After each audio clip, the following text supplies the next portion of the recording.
How Korean parents help toddlers eat everything becomes painfully relevant right in this moment. The plate hits the table with a soft clink, the spoon slides just a little too close to the edge, and then comes the silence. Not screaming yet, just that quiet refusal. Your toddler's lips press together, their eyes drift away. Your chest tightens. Your heart starts racing because you already know what this moment usually turns into. You lean forward and try logic. You say, just take one bite. You add, it's yummy. You promise dessert later. Nothing moves. And in that moment, it's not really about the food anymore. It's that private fear creeping in. Why does every meal feel like a test you keep failing? But here's what most parents don't realize yet. Korean parents aren't winning mealtime battles by forcing food or using tricks. They're doing something far quieter, and in the next few minutes, you're going to see exactly what that shift is, why it works so fast, and how you can use it starting with your very next meal. Most parents hear the same advice on repeat. Please ignore it. Be firm. Don't make a big deal out of food. And when that advice doesn't work, the doubt creeps in quietly.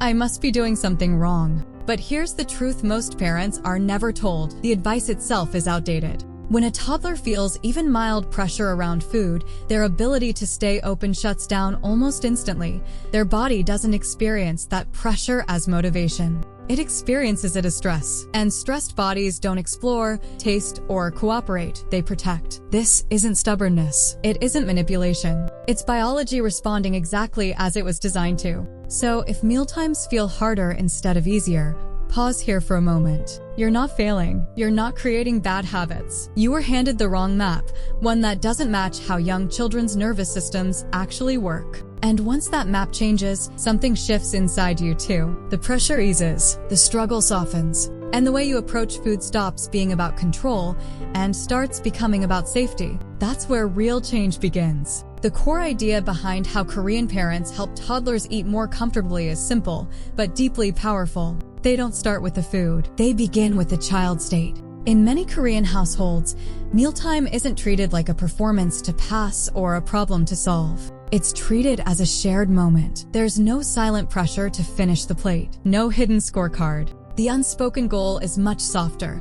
Stay relaxed enough to stay curious. Because when a child feels safe in their body, openness follows naturally. This is why the atmosphere matters more than the bites. A calm presence keeps the nervous system settled. And a settled nervous system is what allows curiosity to show up toward food, texture, and taste. Eating becomes possible not because the child is pushed, but because nothing inside them is bracing. It's a subtle shift, easy to miss, but once you see it, everything clicks. You begin to understand why pressure so often backfires and why calm, steady presence works in ways force never could. Picture a small kitchen at night. The light is warm. A parent sits quietly beside their toddler. The child pokes at the food, hesitates, then pulls their hand back. Instead of reacting, the parent stays still. No bargaining, no lectures, just presence. Something changes. The toddler's shoulders drop. Their hands unclench. They take a breath. A moment later, they touch the food again, not because they were told to,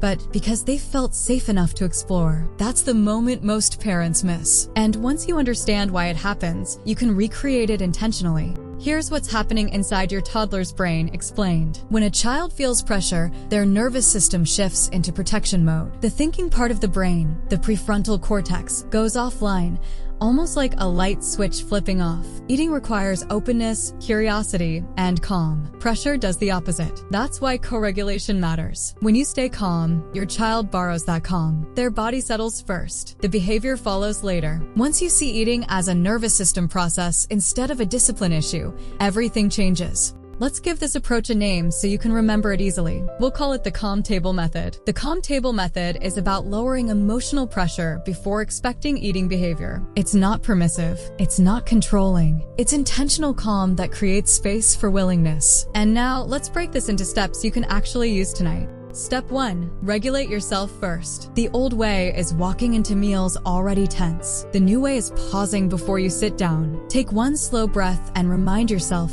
this meal is about safety, not control. What you can say out loud is nothing at all. Your calm is the message. Step 2. Remove performance pressure. The old way is watching every bite. The new way is shifting attention away from the plate. You might say, you don't have to eat. The food will be here. This instantly lowers resistance. Step 3. curiosity. Model calm curiosity. The old way is convincing. The new way is modeling. Take a bite yourself and describe it neutrally. This feels warm. No praise, no pressure. But be careful. Most parents struggle with the next part because it feels unnatural at first. Parents often rush the calm. They relax for a few seconds, then reintroduce pressure too soon. Calm must be sustained to work. Step 4. Trust the pause. Silence is not failure. It's processing. When you allow space, your child's body decides when it's ready, and that decision is what builds long-term eating comfort. Without this method, meals feel tense. You feel responsible for every bite. Your child resists harder. Guilt builds on both sides. With this method, meals slow down. Your child feels safe. Eating becomes exploratory instead of emotional, and you walk away feeling steady instead of drained. That shift is what changes habits over time.